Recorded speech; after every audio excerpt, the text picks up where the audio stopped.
Hi guys, welcome back. So ഈ ഒരു വീഡിയോയിൽ നമ്മൾ ഡിസ്കസ് ചെയ്യുന്നത് ഫണ്ടഡ് അക്കൗണ്ടിൽ നിന്ന് നമുക്ക് എങ്ങനെ പേ ഔട്ട് നടത്താം എന്നുള്ളതാണ്. ഇന്ത്യയിൽ നിന്ന് ഒരുപാട് പേര് റിപ്പീറ്റ്ലി കമന്റ് സെക്ഷനിൽ ചോദിച്ച ഒരു കാര്യമാണ്. പേഴ്സണലി ഒരുപാട് പേര് മെസ്സേജ് ചെയ്യുന്നുണ്ട്.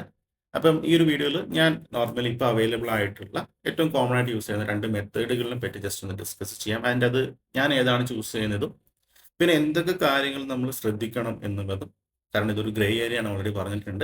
ഓക്കെ, അതുകൂടി ഡിസ്കസ് ചെയ്യാം. അപ്പോൾ നമുക്ക് രണ്ട് രീതിയിൽ വിഡ്രോ പോസിബിൾ ആണ്. ഒന്ന് ബാങ്ക് ട്രാൻസ്ഫർ, ഡയറക്റ്റ് നമ്മുടെ ഫണ്ടഡ് ഫേമിൽ നിന്ന് നമ്മുടെ ബാങ്ക് അക്കൗണ്ടിലോട്ട്. അതായത് ഒരുപാട് പ്ലാറ്റ്ഫോം ഉണ്ട് പേയ്മെന്റ് ട്രാൻസാക്ഷൻ നടത്തുന്ന, vice, rice, then Pioneer etcetera. ഓരോ ഡിഫറെൻറ്റ് ഫണ്ടഡ് അക്കൗണ്ടും ഓരോ മെത്തേഡാണ് പ്രൊവൈഡ് ചെയ്യുന്നത്. ഓക്കെ, ഓരോ പ്ലാറ്റ്ഫോമാണ് പ്രൊവൈഡ് ചെയ്യുന്നത്. ഇതൊരു മെത്തേഡ്. രണ്ടാമത്തെ method through crypto currency. Crypto currency നമുക്ക് പേ ഔട്ടുകൾ നമുക്ക് നടത്താം. ഓക്കെ, അപ്പോൾ ഇതിൽ കുറച്ച് റിസ്കുകളുണ്ട്, റിസ്ക് എലമെന്റുകളുണ്ട്. ഓക്കെ, അപ്പോൾ അതിനെപ്പറ്റി ഞാൻ ഒന്ന് ഡിസ്കസ് ചെയ്യാം. ആദ്യം നമുക്ക് ബാങ്ക് ട്രാൻസ്ഫർ ചെയ്യുന്ന സമയത്ത് എന്തൊക്കെ കാര്യങ്ങളാണ് ശ്രദ്ധിക്കേണ്ടത്. പല ആൾക്കാരുടെ അക്കൗണ്ട് ഫ്രീസ് ആകുന്നൊക്കെ ഒരുപാട് റിപ്പോർട്ടുകൾ വന്നിട്ടുണ്ട്. അതിനുള്ള കാരണം എന്താണെന്ന് നമുക്ക് നോക്കാം. ഓക്കെ, അപ്പോൾ ഫോറിനിൽ നിന്ന് നമ്മുടെ ഫണ്ടഡ് അക്കൗണ്ട് നമുക്കറിയാമല്ലോ, ഇന്ത്യക്ക് പുറത്താണുള്ളത്. അപ്പോൾ ഫോറിനിൽ നിന്ന് നമ്മുടെ അക്കൗണ്ടിലോട്ട് വരുന്ന സമയത്ത് കുറച്ച് കാര്യങ്ങൾ നമ്മൾ ശ്രദ്ധിക്കാനുണ്ട്.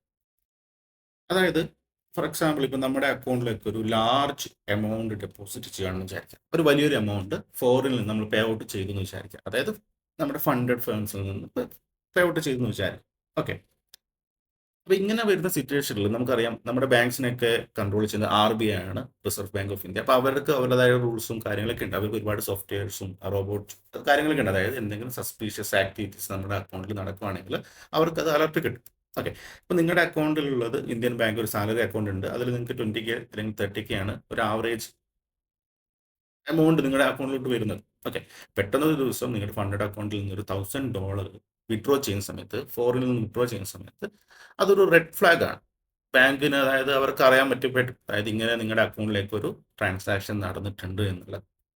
അപ്പോൾ അത് എന്തെങ്കിലും തരത്തിലുള്ള ഒരു അൺയൂഷ്വൽ ആക്ടിവിറ്റി അല്ലെങ്കിൽ ഒരു സസ്പീഷ്യസ് ആണ് സംഭവിക്കുന്നതെങ്കിൽ നോർമലി അവർ ബാങ്കുകാർ ചെയ്യുന്നിട്ടുണ്ടെങ്കിൽ നമ്മുടെ account, salary account direct freeze ചെയ്യും. നമുക്ക് ആ ഒരു എമൗണ്ട് യൂസ് ചെയ്യാനൊന്നും വേണ്ടി പറ്റില്ല. ഇതിന്റെ മെയിൻ കാരണം ബാങ്കുകാർ അലർട്ട് ആവുന്നത് നമ്മുടെ ആ ഒരു ആവറേജ് ട്രാൻസാക്ഷന്റെ മുകളിൽ വലിയൊരു എമൗണ്ട് ഫോറിനിൽ നിന്ന് വരുന്ന സമയത്ത് അത് ആക്ച്വലി സസ്പീഷ്യസ് ആക്ടിവിറ്റീസ് ആയിട്ട് അവർ കണക്കാക്കും. ഓക്കെ, പിന്നെ രണ്ടാമത് ചെയ്യുന്ന ഒരു മിസ്റ്റേക്ക് എന്ന് പറഞ്ഞിട്ടുണ്ടെങ്കിൽ നമ്മൾ റോങ് പർപ്പസ് കോഡ് എൻറ്റർ ചെയ്ത് കൊടുക്കുക. അതായത് ഫോറിനിൽ നിന്ന് ഇൻവാർഡ് റെമിറ്റൻസ് വരുന്ന സമയത്ത് അത് എന്ത് സോഴ്സിൽ നിന്നുള്ള എമൗണ്ട് ആണെന്നുള്ളത് നമ്മൾ കാണിക്കണം. അതിന് ഓരോ കോഡുകളുണ്ട്. അപ്പോൾ നമ്മൾ റോങ് കോഡുകൾ അടിച്ചിട്ട് നമ്മൾ വിഡ്രോ ചെയ്യുന്ന സമയത്ത് ബാങ്കിന് അത് അലർട്ട് ആവുകയും അത് നിങ്ങളുടെ ബാങ്ക് അക്കൗണ്ട് ഫ്രീസ് ആകാനുള്ള സാധ്യതകൾ കൂടാനുള്ള സാധ്യതകൾ. ഓക്കെ, പിന്നെ നമുക്ക് വേറൊരു മെയിൻ ഇഷ്യൂ എന്ന് പറഞ്ഞിട്ടുണ്ടെങ്കിൽ ഈ പറയുന്ന ഫണ്ടഡ് അക്കൗണ്ടുകൾ ഉണ്ടല്ലേ, നമുക്ക് ഒരുപാട് ഫണ്ടഡ് അക്കൗണ്ട് ഉണ്ട്. ഫണ്ടിങ് പിപ്സ്, നമ്മൾ കഴിഞ്ഞ ദിവസം പറഞ്ഞ കാര്യമാണ്. ഫണ്ടിങ് പിപ്സ് ഉണ്ട്, ദെൻ 5% എക്സെട്ര, അങ്ങനെ ഒരുപാട് ഫണ്ടഡ് ഫേംസ് ഉണ്ട്. അപ്പോൾ ഇവരൊക്കെ ഡയറക്റ്റ് അല്ല നമ്മുടെ അക്കൗണ്ടിലേക്ക് ട്രാൻസ്ഫർ ചെയ്യുന്നത്. ഇവർ യൂസ് ചെയ്യുന്നത് ചിലപ്പോൾ ഏതെങ്കിലും തേർഡ് പാർട്ടി വഴിയായിരിക്കും യൂസ് ചെയ്യുന്നത്. അപ്പോൾ ഈ പറയുന്ന തേർഡ് പാർട്ടി പല ആൾക്കാർ ചിലപ്പം പറയുന്ന പോലെ ഗാംബ്ലിംഗ് ഒക്കെ ചെയ്യുന്ന, എമൗണ്ട് ട്രാൻസ്ഫർ ചെയ്യുന്നതൊക്കെ ചിലപ്പോൾ മണി ലോണ്ടറിംഗ് ഒക്കെ ചെയ്യുന്ന ആൾക്കാരൊക്കെ ആയിരിക്കും. അപ്പോൾ അവർ എന്തെങ്കിലും തരത്തിൽ സ്കാമുകളിൽ പെട്ടുപോയിട്ടുണ്ടെങ്കിൽ നമ്മുടെ അക്കൗണ്ടും ഫ്രീസ് ചെയ്യും. അവരുടെ അക്കൗണ്ടിൽ നിന്ന് ആരൊക്കെയാണോ, ഏത് അക്കൗണ്ടിലേക്കാണോ ട്രാൻസ്ഫർ ചെയ്തത് അതൊക്കെ നമുക്ക് ഫ്രീസ് ആവുകയും നമുക്ക് പിന്നീട് യൂസ് ചെയ്യാനും വേണ്ടി പറ്റില്ല. നമ്മൾ മറന്നു കളഞ്ഞേക്കാം. പിന്നെ അതിനുള്ള നമുക്ക് നമുക്ക് തെളിയിക്കാൻ നമ്മുടെ കയ്യിൽ ഒന്നും ഉണ്ടാകില്ല. റൈറ്റ്, അപ്പോൾ അതുകൊണ്ടാണ് ഈ പറയുന്ന ബാങ്ക് ട്രാൻസ്ഫർ കുറച്ച് റിസ്കി ആവുന്നത്. ഓക്കെ, പിന്നെ നാലാമത്തെ കാര്യം എന്ന് പറഞ്ഞിട്ടുണ്ടെങ്കിൽ 2-minute ട്രാൻസാക്ഷൻസ് റെഗുലർലി വിഡ്രോ ചെയ്തുകൊണ്ടേയിരിക്കാം. അത് നമ്മൾ പല ഫണ്ടഡ് പേയ്മെന്റ്സും ഡെയിലി വിഡ്രോവലും വീക്ക്ലി വിഡ്രോവലും ചെയ്യുന്നത്. നമ്മൾ റെഗുലർലി വിഡ്രോ ചെയ്യുന്ന സമയത്ത് എന്താണ് ഈ പറയുന്ന റെഡ് ഫ്ലാഗ് നമുക്ക് വരും. ബാങ്കുകൾ അലർട്ട് ആവും. കാരണം ഇത്രയും എമൗണ്ട് ട്രാൻസാക്ഷൻ നടന്ന സമയത്ത് അതിനുള്ള സോഴ്സും കാര്യങ്ങളൊക്കെ ചോദിക്കും. എന്തെങ്കിലും സസ്പീഷ്യസ് ആക്ടിവിറ്റീസ് ആയിട്ട് അവർക്ക് ഫീൽ ചെയ്യും. അതിന് അവരെ കുറ്റം പറഞ്ഞിട്ട് കാര്യമില്ല, അല്ലേ? പക്ഷെ നമ്മൾ ഞാൻ പറഞ്ഞ ഈ റിസ്ക് ഫാക്ടേഴ്സ് ഒക്കെ ഒന്ന് കറക്റ്റായിട്ട് നോക്കുകയാണെങ്കിൽ നമുക്ക് ചെയ്യാൻ വേണ്ടി പറ്റും വിഡ്രോവൽ. ഞാൻ ഒരു തവണ ചെയ്തിട്ടുണ്ട് എൻ്റെ റിലേറ്റീവിൻ്റെ അക്കൗണ്ടിൽ. ബട്ട് വളരെ ചെറിയ എമൗണ്ട് ആണ് ഞാൻ ചെയ്തത്. വളരെ ചെറിയ എമൗണ്ട് ആണ് ചെയ്തത്. അതായത് നമ്മുടെ ആവറേജ് ട്രാൻസാക്ഷൻസ് എത്രയാണോ മന്ത്ലി അതിനും താഴെയുള്ള ഒരു എമൗണ്ട് റെഗുലർ ഇൻട്രോയിൽ നമുക്ക് ചെയ്യുന്നതുകൊണ്ട് വലിയ കുഴപ്പമില്ല. ബട്ട് സ്റ്റിൽ ഈ ഒരു അക്കൗണ്ട് ഫ്രീസിങ്ങുള്ള റിസ്ക് നമുക്ക് അവിടെ ഉണ്ട്. ഒരു 10% മാത്രമേ റിസ്ക് നമുക്കുള്ളൂ.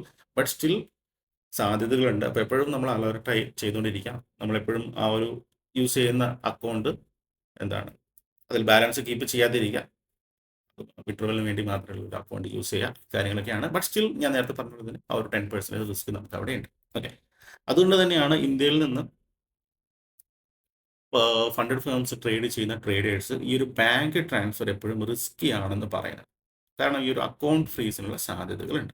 ഓക്കെ, അപ്പോൾ അതുകൊണ്ട് തന്നെയാണ് പല ആൾക്കാരും ചൂസ് ചെയ്യുന്നത് ക്രിപ്റ്റോ കറൻസിയാണ്. ക്രിപ്റ്റോ കറൻസി വളരെ ഫാസ്റ്റ് ആണ്, സെക്യൂർഡ് ആണ്, ഈവൻ ഇന്ത്യയിൽ ലീഗൽ കൂടിയാണ്.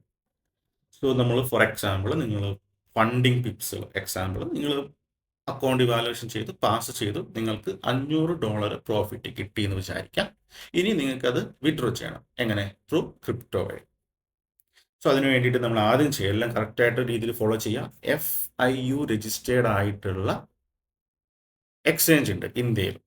FIU registered Binance, CoinDCX, then etcetera. നമുക്ക് ഒരുപാട് പ്ലാറ്റ്ഫോം ഉണ്ട്. അത് നിങ്ങൾ അവരുടെ വെബ്സൈറ്റ് പോയി നിങ്ങൾക്ക് കിട്ടും. ഇതിൽ നിങ്ങൾ KYC കൊടുത്തിട്ട് നിങ്ങളുടെ പേര്, സ്വന്തം പേരിൽ തന്നെ ഒരു അക്കൗണ്ട് ഓപ്പൺ ചെയ്യുക. റൈറ്റ്. ഇനി നിങ്ങളുടെ ഈ ഒരു $500 നിങ്ങൾ എന്താ ത്രൂ ക്രിപ്റ്റോ കറൻസി വഴി USDT കോയിനോ എന്താണ് അത് ക്രിപ്റ്റോ ട്രാൻസാക്ഷനൊക്കെ ഒരുപാട് വീഡിയോസ് ഉണ്ട്, നമുക്ക് നോക്കിയാൽ മനസ്സിലാവും. അതുവഴി നിങ്ങളുടെ ബൈനാൻസിലോ CoinDCXലോ ഡിപ്പോസിറ്റ് ചെയ്യാം. ഡിപ്പോസിറ്റ് ചെയ്യുന്ന സമയത്ത് അതിൻ്റെ സോഴ്സ് നിങ്ങൾ ചോദിക്കും, ഏത് ടൈപ്പ് ഓഫ് ഇൻകം ആണെന്നുള്ളത്. സോ നിങ്ങൾക്ക് ഫണ്ടിങ് ഫേം ആയതുകൊണ്ട് തന്നെ നിങ്ങൾക്ക് ഫ്രീലാൻസ് ഇൻകം എന്നോ അതർ ഇൻകം എന്നോ രീതിയിൽ നിങ്ങൾക്ക് അത് കൊടുക്കാം. ബിസിനസ് ഇൻകം എന്ന രീതിയിൽ കൊടുക്കരുത്, ഫ്രീലാൻസോ അല്ലെങ്കിൽ അതർ ഇൻകം എന്ന രീതിയിൽ കൊടുക്കാം. അപ്പം നിങ്ങളുടെ അത് FIU രജിസ്റ്റർ ആയതുകൊണ്ട് തന്നെ TDS അവിടെ കട്ട് ചെയ്യും. TDS കട്ട് ചെയ്ത് കഴിഞ്ഞിട്ടുണ്ടെങ്കിൽ അത് നേരെ IT ഡിപ്പാർട്ട്മെൻറ്റിലോട്ട് പോകും. അവർക്ക് മനസ്സിലാവും നിങ്ങളുടെ അക്കൗണ്ടിൽ ഇങ്ങനെ ഒരു ട്രാൻസാക്ഷൻ, ക്രിപ്റ്റോ ട്രാൻസാക്ഷൻ വന്നിട്ടുണ്ടെന്ന്. അപ്പം നിങ്ങളുടെ ഉത്തരവാദിത്തമാണ് അത് IT റിട്ടേണിൽ ഫയൽ ചെയ്യുന്നത്. ഓക്കെ, അപ്പോൾ എന്താണ് നിങ്ങൾ ഫോർ എക്സാമ്പിൾ CoinDCX എടുക്കാം. CoinDCXൽ നിങ്ങൾ $500 ട്രാൻസാക്ഷൻ നടത്തി. അപ്പോൾ അവിടെ അവരുടെ കമ്മീഷൻസും കാര്യങ്ങളുണ്ട്. ചിലപ്പോൾ ഒരു 460 സംതിങ് ഒക്കെ ആയിരിക്കും, 460 480 ഒക്കെ ആയിരിക്കും അപ്രോക്സിമേറ്റ്ലി വരിക. അത് നിങ്ങളുടെ എമൗണ്ട് ആണ്. അത് കഴിഞ്ഞിട്ട് നിങ്ങളുടെ CoinDCX തന്നെ ഓപ്ഷൻസ് ഉണ്ട്, നമുക്ക് INRലോട്ട് കൺവേർട്ട് ചെയ്യാനുള്ള ഓപ്ഷൻസ് ഉണ്ട്. അപ്പോൾ നമ്മൾ എന്താണ്, നമ്മൾ ഫണ്ടഡ് അക്കൗണ്ടിൽ നിന്ന് ഡിപ്പോസിറ്റ് ചെയ്ത ആ ഒരു USDT അല്ലെങ്കിൽ ഏതാണോ കോയിൻ അത് നിങ്ങൾക്ക് ഡയറക്റ്റ് അവിടെ നിന്ന് INRലോട്ട് കൺവേർട്ട് ചെയ്യുക. കൺവേർട്ട് ചെയ്തിട്ട് നിങ്ങൾക്ക് ആ ഒരു അക്കൗണ്ട് എടുക്കുന്ന സമയത്ത് ഏത് അക്കൗണ്ടിലാണോ ബാങ്ക് അക്കൗണ്ട് കൊടുത്തിരിക്കുന്നത് അതിൽ നമുക്ക് ഡയറക്റ്റ്ലി വിഡ്രോ ചെയ്യാം. ഇതാണ് സിമ്പിൾ പ്രോസസ്സ്. റൈറ്റ്. പിന്നെ നിങ്ങളുടെ ഉത്തരവാദിത്തം ഇവിടെ തീരുന്നില്ല. നിങ്ങൾ കിട്ടിയ പ്രോഫിറ്റ് ITR ഫയൽ ചെയ്യാം. ഇതാണ് ഒരു ലീഗൽ മെത്തേഡ്. അതുകൂടാതെ നിങ്ങൾ ഫണ്ടിങ് ടിപ്സോ അല്ലെങ്കിൽ ഏത് ഫണ്ടഡ് ഫേംസ് ആണോ പാസ് ചെയ്യുന്ന സമയത്ത് ഒരു സർട്ടിഫിക്കറ്റ് കിട്ടും, ചില സമയത്ത് ഒരു എഗ്രിമെൻറ്റും ഉണ്ടാവും. അപ്പോൾ അത് നിങ്ങൾ സൂക്ഷിച്ച് വെച്ചിരിക്കുക. നിങ്ങൾ ചെയ്ത എല്ലാ ട്രാൻസാക്ഷൻസും സൂക്ഷിച്ച് വെച്ചിരിക്കുക, ഡൗൺലോഡ് ചെയ്ത് സൂക്ഷിച്ച് വെച്ചിരിക്കുക. ഇതൊക്കെയാണ് നിങ്ങൾ ചെയ്യേണ്ട ഉത്തരവാദിത്തം.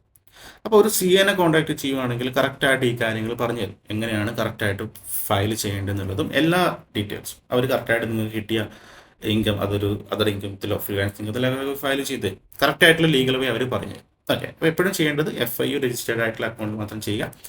പിന്നെ ബൈനാൻസിൽ നമുക്ക് ചെയ്യാം, ബൈനാൻസിൽ നിങ്ങൾക്ക് ഡയറക്റ്റ് ചെയ്യാം. നിങ്ങൾക്ക് ചെയ്യുന്ന സമയത്ത് $460 നിങ്ങൾക്ക് ചെയ്യും. അത് നിങ്ങൾക്ക് അവിടെ നിന്ന് ബൈനാൻസിൽ എനിക്ക് തോന്നുന്നു INR ഡയറക്റ്റ് കൺവേർട്ട് ചെയ്യാനുള്ള ഓപ്ഷൻ ഇല്ലെന്ന് തോന്നുന്നു, അതിനെപ്പറ്റി വലിയ ഐഡിയ ഇല്ല. അപ്പോൾ P2P ട്രാൻസാക്ഷൻസ് ചെയ്യാം, INRലോട്ട് കൺവേർട്ട് ചെയ്യാം. P2P ചെയ്യുന്ന സമയത്ത് ട്രസ്റ്റ് ആയിട്ടുള്ള ആൾക്കാരിൽ നിന്ന് മാത്രം ചെയ്യാൻ വേണ്ടി ശ്രമിക്കാം. അത് കഴിഞ്ഞിട്ട് അതും നമ്മുടെ ITRൽ ഷോ ആണ്. റൈറ്റ്. അപ്പോൾ ഇത് നോർമലി ഇതിൽ കിട്ടിയ ഫണ്ടഡ് ഫേംസ് നിന്ന് കിട്ടിയ എമൗണ്ട് നമ്മൾ സോഴ്സ് ഓഫ് ഇൻകം കാണിക്കുന്നത് അതർ ഇൻകം ആണല്ലോ നോർമലി എല്ലാവരും കാണിക്കുന്നത്. ഫ്രീലാൻസ് ഇൻകം, ബിസിനസ് ഇൻകം അല്ല, അതർ ഇൻകത്തിൽ നമുക്ക് കാണിച്ചിട്ട് എന്താണ് അവർ ഫയൽ ചെയ്തോളൂ. റൈറ്റ്. നിങ്ങളൊരു CAനെ കോൺടാക്ട് ചെയ്താൽ മതി. അത്യാവശ്യം നോളജ് ഉള്ള എല്ലാ CAക്കാരും നോളജ് ഉണ്ട്, അല്ലാതെ ഒരു പാസ് ചെയ്യില്ലല്ലോ. റൈറ്റ്. അപ്പോൾ അവർ CAനെ കോൺടാക്ട് ചെയ്യുവാണെങ്കിൽ ചെറിയ ഫീസേ ഉണ്ടാവും. നോർമലി ഒന്ന് കോൺടാക്ട് ചെയ്തിട്ട് അവർ ചെയ്തോളും. അപ്പോൾ നിങ്ങൾ കൺസിസ്റ്റൻ്റ് ആയിട്ട് പ്രോഫിറ്റ് എടുക്കുക ആണെന്ന് വിചാരിക്കുക, എല്ലാ മാസവും പേ ഔട്ട് ചെയ്യുന്നുണ്ട്, അല്ലെങ്കിൽ എനിക്ക് നല്ലൊരു സ്കിൽ അവിടെ ഡെവലപ്പ് ചെയ്യുമെന്ന് വിചാരിക്കുക. അപ്പോൾ എപ്പോഴും നിങ്ങൾ ചെയ്യേണ്ട ഫസ്റ്റ് കാര്യം എന്ന് വെച്ചിട്ടുണ്ടെങ്കിൽ ഒരു CAനെ കോൺടാക്ട് ചെയ്യുക എന്നുള്ളതാണ്. കാരണം ഇപ്പോൾ ഞാൻ ഒരു യൂട്യൂബറാണ്, ഞാനൊരു CEO അല്ലെങ്കിൽ ഒരു ഫിനാൻഷ്യൽ അഡ്വൈസർ ഒന്നുമല്ല. അപ്പോൾ നിങ്ങളുടെ കയ്യിൽ എപ്പോഴും ഒരു CAനായിട്ടുള്ള നമ്പർ ഉണ്ടായിരിക്കണം. അവർക്ക് അറിയാം എല്ലാ ലൂപ്പ് ഹോൾസും കാര്യങ്ങളൊക്കെ, അവർ കറക്റ്റായിട്ട് നിങ്ങളെ ഗൈഡ് ചെയ്തോളും. ചെറിയൊരു ഫീസ് അവർക്ക് കൊടുക്കുന്നുണ്ട്, യാതൊരു പ്രശ്നവുമില്ല. കാരണം അവർക്ക് കറക്റ്റായിട്ട് എല്ലാ കാര്യങ്ങളും അറിയാം, എങ്ങനെ അവർ ഇൻവേർഡ് റെമിറ്റൻസും കാര്യങ്ങളൊക്കെ ചെയ്യണം എന്നുള്ളതും, കമ്പനി ഓപ്പൺ ചെയ്യണോ, GST രജിസ്ട്രേഷൻസ്, ഇൻ കേസ് നമ്മൾ വലിയ പ്രോഫിറ്റാണ് എടുക്കുന്നതെങ്കിൽ ദുബായിൽ കമ്പനി ഓപ്പൺ ചെയ്തിട്ട് ആ കാര്യങ്ങളൊക്കെ അവർ ചെയ്തോളും. ഫസ്റ്റ് ഓഫ് ഓൾ നിങ്ങളെ ഫോക്കസ് വന്നിട്ടെങ്കിലും കൺസിസ്റ്റൻ്റ് ആയിട്ട് പ്രോഫിറ്റ് എടുക്കാൻ ശ്രമിക്കുക എന്നുള്ളതാണ്. പ്രോഫിറ്റ് എടുത്ത് കഴിഞ്ഞിട്ടുണ്ടെങ്കിൽ നിങ്ങളൊരു കോൺടാക്ട് ചെയ്യുക, അവർ തന്നെ നിങ്ങളെ ഹെൽപ്പ് ചെയ്തോളും. അപ്പോൾ ഇനി ഫണ്ടഡ് ഫേംസിനെ പറ്റിയിട്ടുള്ള ലാസ്റ്റ് വീഡിയോ ആണ്. ഇനി നമുക്ക് ഫോറക്സിൻ്റെ ചാർട്ട് റീഡിങ് അല്ലേ, നമ്മൾ ബാക്കിയുള്ള ബേസിക് കാര്യങ്ങളൊക്കെ പറഞ്ഞു പോയിട്ടുണ്ട്. അപ്പോൾ ചാർട്ട് റീഡിങ് അതായത് ഗോൾഡ്, കറൻസി പെയർസ്, കൊമോഡിറ്റി ഒക്കെ നമുക്കുണ്ട് അല്ലേ? നമുക്കതിൽ നിന്ന് എങ്ങനെയാണ് ചെയ്യേണ്ടതെന്നുള്ളതും ഏതൊക്കെ ടൈമിലാണ് വലിയ മൂവ്മെൻറ്റിനുള്ള സാധ്യത, ഈ കാര്യങ്ങൾ എന്തൊക്കെ സ്ട്രാറ്റജികളാണ്, ഈ കാര്യങ്ങൾ സൈക്കോളജി എങ്ങനെ മനസ്സിലാക്കുന്നുള്ളതൊക്കെ വരുന്ന വീഡിയോസിൽ ചെയ്യാം. ആൻഡ് ഈ ഒരു മാസം കൊണ്ട് തന്നെ കംപ്ലീറ്റ് ചെയ്യണം. അത് കഴിഞ്ഞിട്ട് വീണ്ടും ഇന്ത്യൻ മാർക്കറ്റിൻ്റെ ലൈവ് ട്രേഡിംഗ് പോസ്റ്റ് ചെയ്യാനുള്ളതാണ്. ഓക്കെ, സോ എന്തായാലും പുതിയ വീഡിയോ ആയിട്ട് കാണാം. So bye, thank U.